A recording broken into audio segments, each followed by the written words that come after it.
Captain on the bridge. Alright, Captains, we are back on the bridge, and today we got some catching up to do from the Star Trek Online official Twitter feed. So, on screen.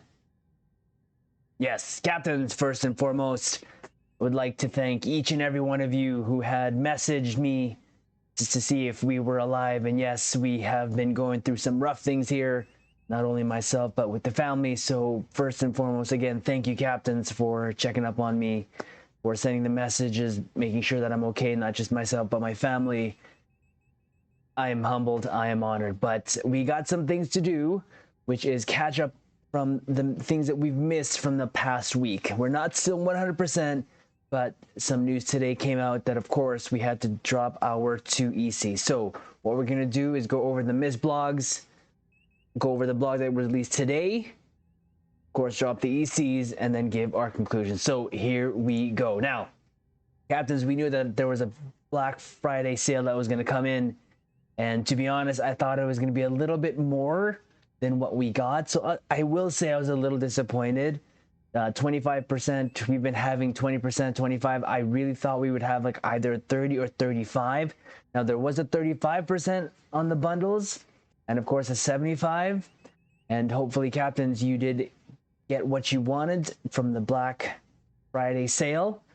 If not, just know that we'll have more, of course, and probably going to be a couple more, at least one more before the year ends. So again, we didn't get anything personally from this Black Friday sale, and that's okay. We weren't really eyeing anything, as you know, Captains, the last purchase we did was the T6 Norway, which of course we are still super happy about. So there you go. We missed that, and hopefully, Captains, you were able to go get your free Phoenix prize packs from that event that just passed. We were able to do so not only on the PC bridge but also on the console bridge. And no, Captain, this will also come back, of course. So again, this just finished. We're just going over it right now because we missed the week here, and to be honest, we just kind of got our voice back, so we thought we would get this going here. So here we go. Go to Red Alert for 1 week on Xbox and PlayStation, and you can earn a specialization point and the ultimate tech upgrade. Now, this is live now, Captains. This started today, December 1st, as of this recording, and it's going to include, as it mentioned there, let's just click on here. I didn't think I had this here, but click that right now. So again, this is going on right now. I just did my daily there on the console bridge. Again, for 1 week. So what do we get there? We just have to do the Borg, Elachi, Tholians, and Kethi Nakul Red Alert.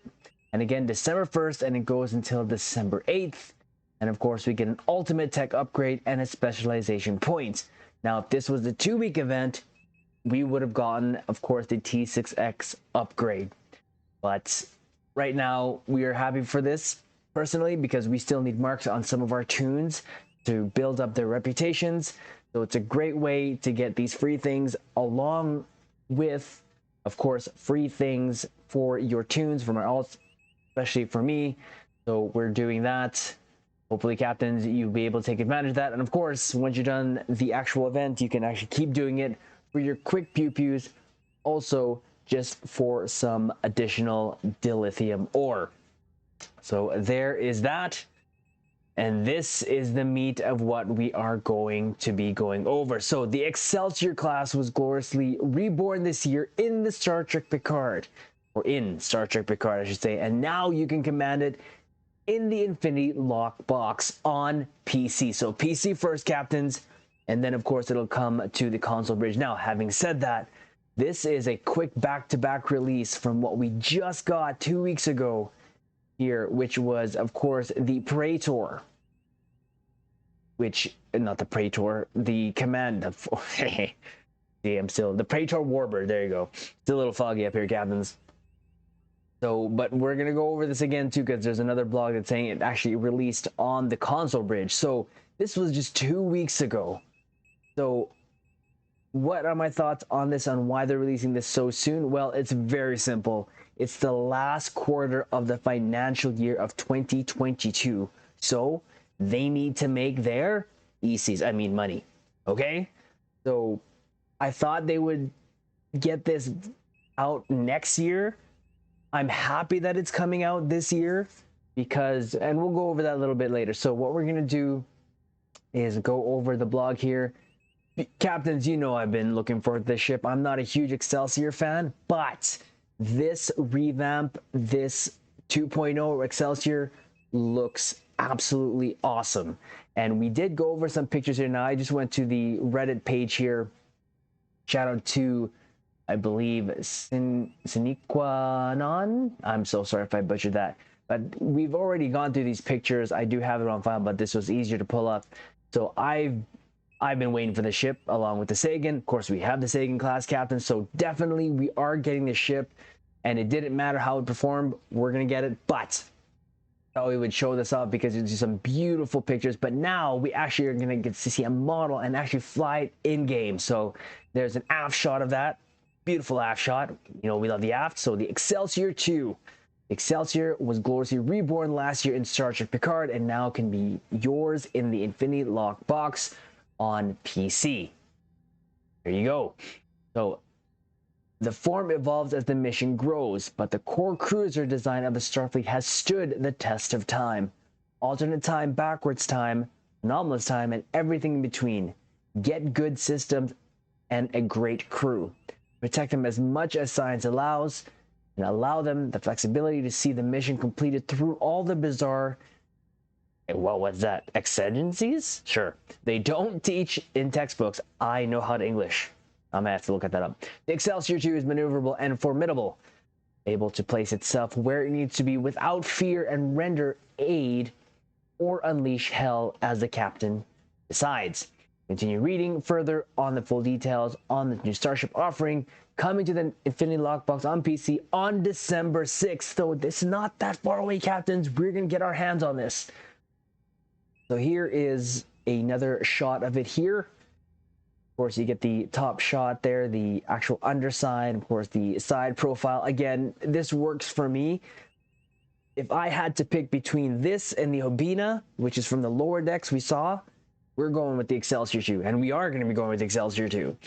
So here it is, Excelsior 2 Intel Heavy Cruiser. Now we're going to come back to this in a different format later on, but we're going to go through this right now. Created by the Federation in response to the changing galaxy, Excelsior 2 employs a number of technologies and strategies normally left to the shadows of the intelligence services.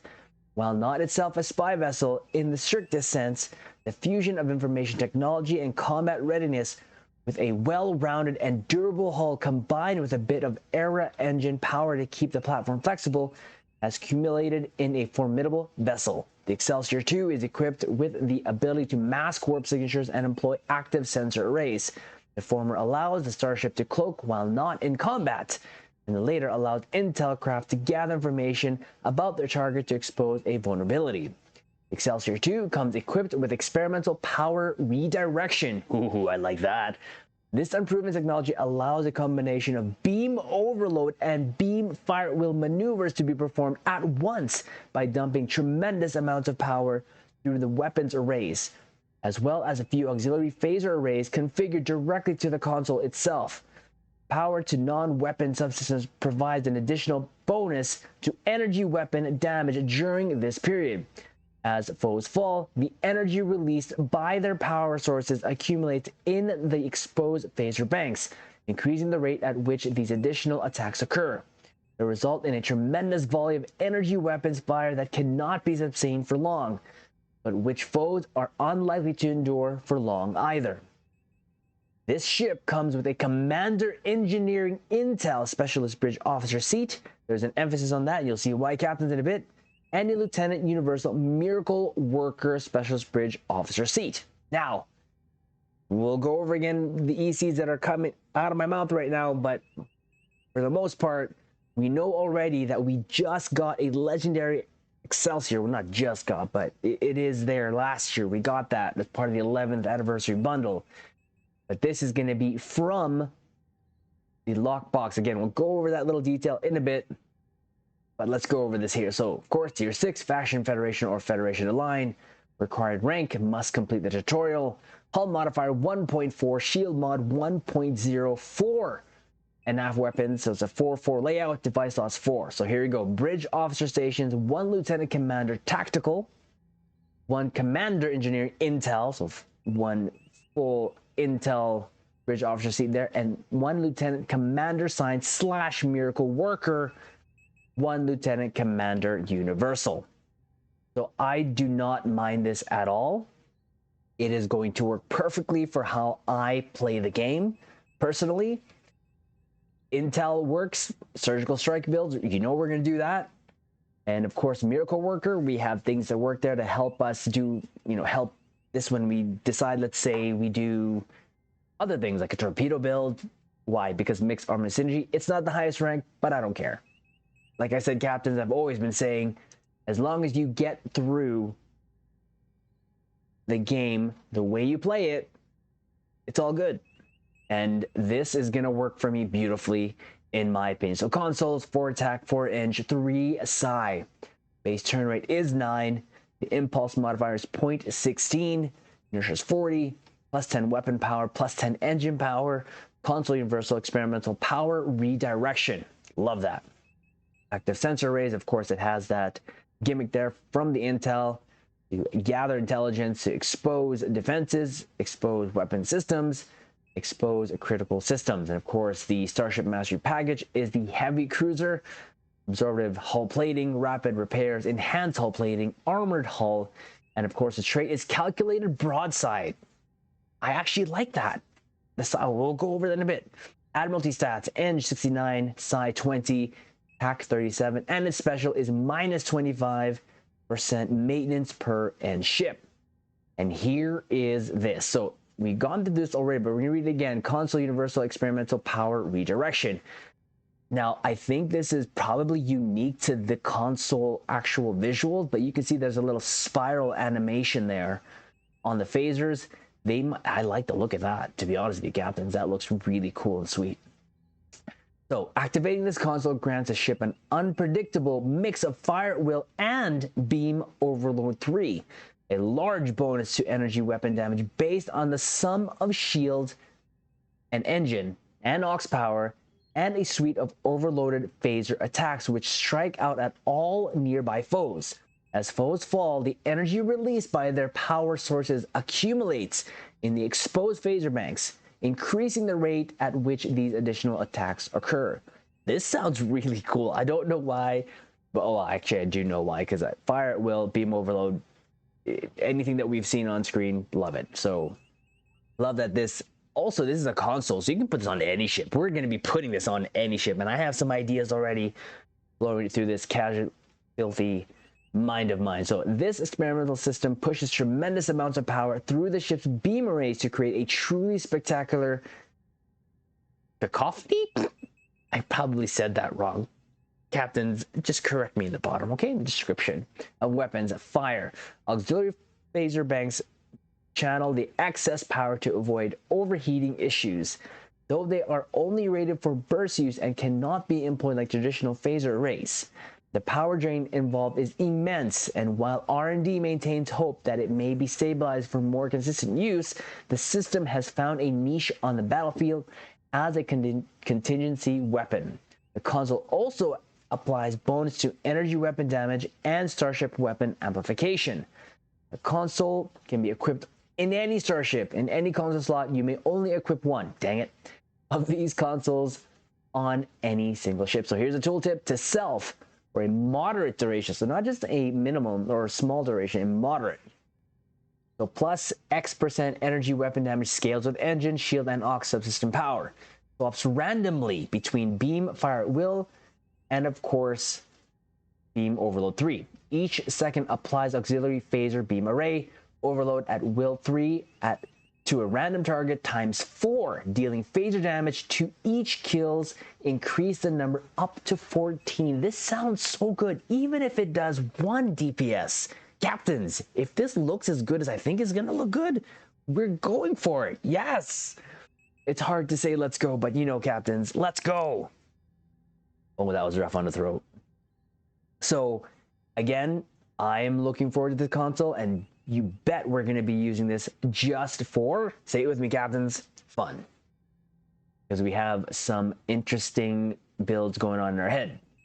So the Starship trait, calculated broadside. While this trait is slotted, activating a beam fire at will or an intel bridge officer ability improves both beam damage and all damage resistance rating in the side arcs.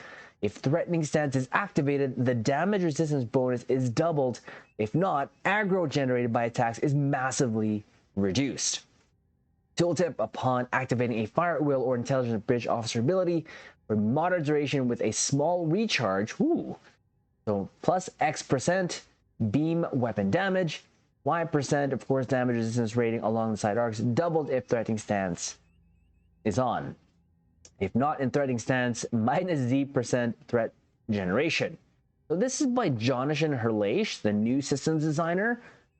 I don't think we might have seen X or Y type of calculations, but this doesn't really tell me much, which really, to be honest with you, captains, I really don't care in terms of how this is going to perform to the nth degree. If we're talking about just casual gameplay, this sounds cool, and I'm not sure how this is going to do well in a tank type of setup, but we're going to try it. We're going to definitely try it, especially in our Odyssey, which is the one that is set up, and now when we use it, of course, for our nightly pew-pews, we're going to try this out, and you know what? It's probably going to work okay, because why not? Anything that is going to totally negate damage coming into you as a tank is good.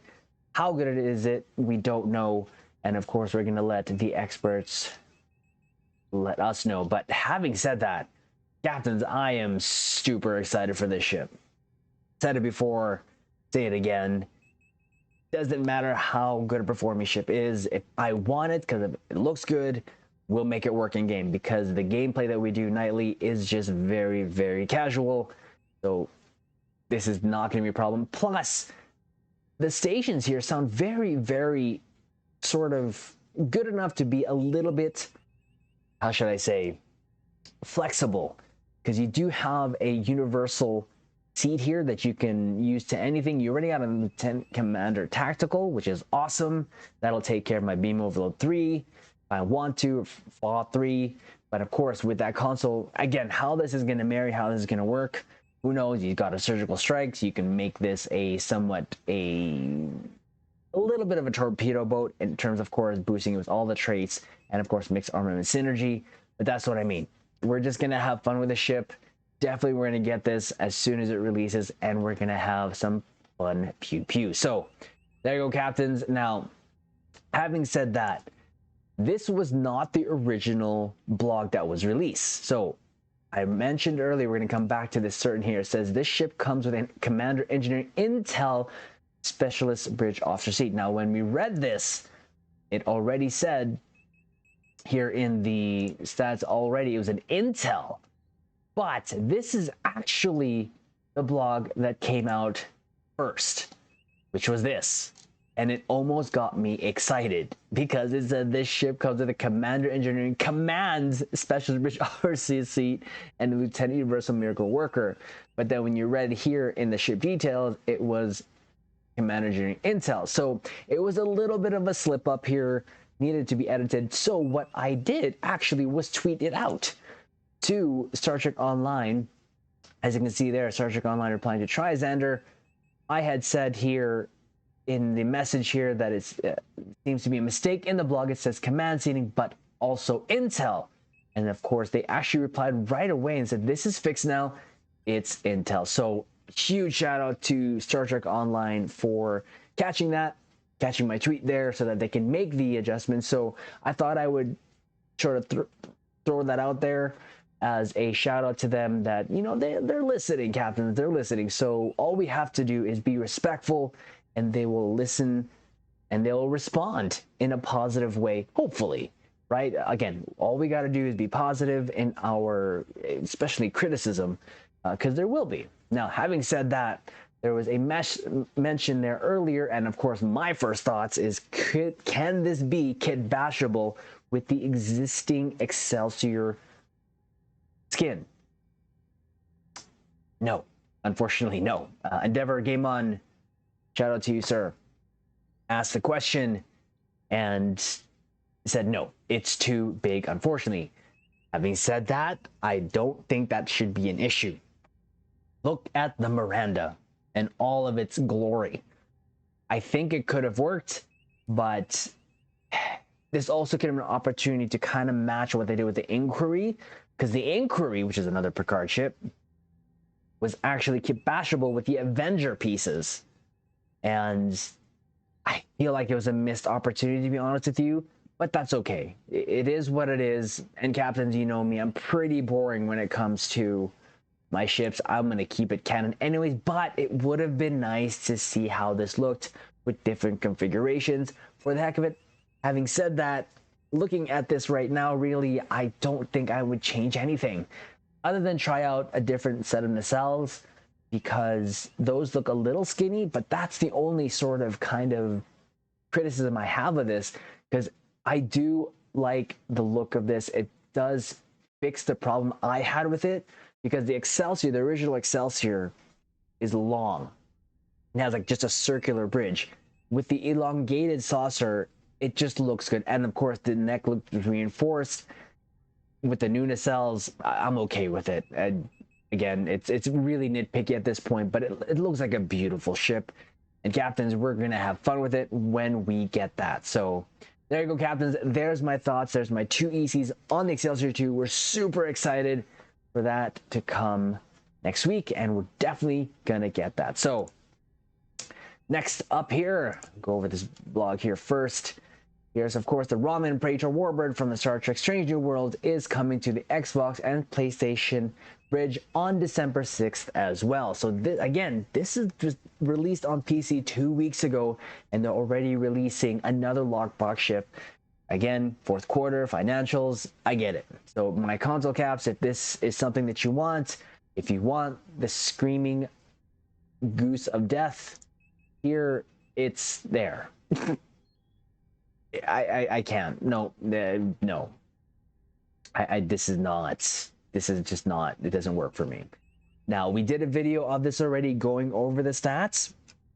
I will link that at the end card here of the video. You can see, but for me, captains, this is not. Now, I have said this, though, the spinal mount plasma repeater, I wish I could have, but it's okay. Now, there is a list. I'll say this now. There is a list in the event campaign of ships that I want. If I run through that list, this may be one of the potential ships I pick up, but it might be about 3 or 4 years down the road. Having said that, this ship, the Praetor Warbird, along with the Excelsior, is going to be available in next year's event campaign. So keep that in mind, captains, okay? Yes, it was released this year, but it's going to be available already in next year's event campaign reward. So keep that in mind. I know there's some already captains that are putting this on their list of ships that they want for next year. Any ship that has been released in 2022 will be put in the 2023 event campaign reward. So keep that in mind. I wish there could be C-Store. I'm with everyone there. There's a bunch of comments about that, of course. Not a lot of people are happy about it. It is what it is, captains. We've said this before. They need to make their money. They need to make their ECs to feed the actual devs so that we can keep getting ships like this. Keep in mind, you can get this for free if you're just patient. So thought I would throw that in there now. So there you go. I will link the video, but like I said, I wouldn't mind having that for my Romulan, but it's very, very low on the priority list at this moment. Now, there's also an upgrade weekend here, so still striving to get the greatest performance on all your equipment. This weekend will be a perfect time to apply tech upgrades to your gear.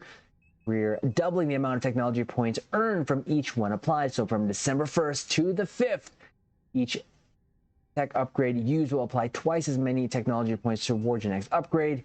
This in turn reduces the amount of the lithium that will be used spent to each upgrade threshold, allowing captains additional chances to attain both mark and rarity increases on their favorite loadouts. Now, this is live already on the console bridge. I was just on there doing my dailies.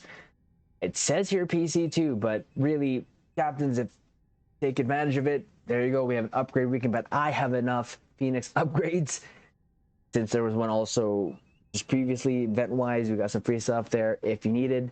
But if you're waiting to upgrade your things, now is the time to do it this weekend to get the best and most out of your upgrade. So there you go, captains. Thought we would drop this video. I know I apologize about my voice. I'm trying to keep it so that I'm not coughing. I might have sniffled there. I apologize again. Once again, captains, thank you so much for checking up on me and my family. I'm humbled. I appreciate it so much. We are going to try to get back. We are getting better. Like I said, we got our voice back ish-esque, but we will probably stream also on YouTube, hopefully this weekend, to again, because some of the comments I received was from the YouTube bridge. Again, thank you so much, captains. I can't say thank you enough. I'm just humbled. We are fine. We're getting better. And the little one now has unfortunately gotten sick now, but that's okay. Me and my wife, we're still recovering. My son is pretty much better than us, but now my little one. So again, we're just going to work through it. We're just going to keep getting better. And of course, we'll get back out of here. Thought we would throw this video out here to catch up on the things that we missed, but of course, go over the Excel 2 coming to Star Trek Online, the PC bridge first next week. So captains, like the video, comment below, subscribe here to the YouTube bridge, bro, I can't even say it anymore. Subscribe here to the YouTube bridge. And of course, captains, once we reach 2,000 subscribers here on the YouTube bridge, we're going to do another giveaway. We're still trying to give away some codes from the Fleet Week giveaway. People aren't responding back to us. So again, look out your emails there. Captains, once again, I appreciate it. Thank you so much. And we'll leave it on this note. Live long and prosper.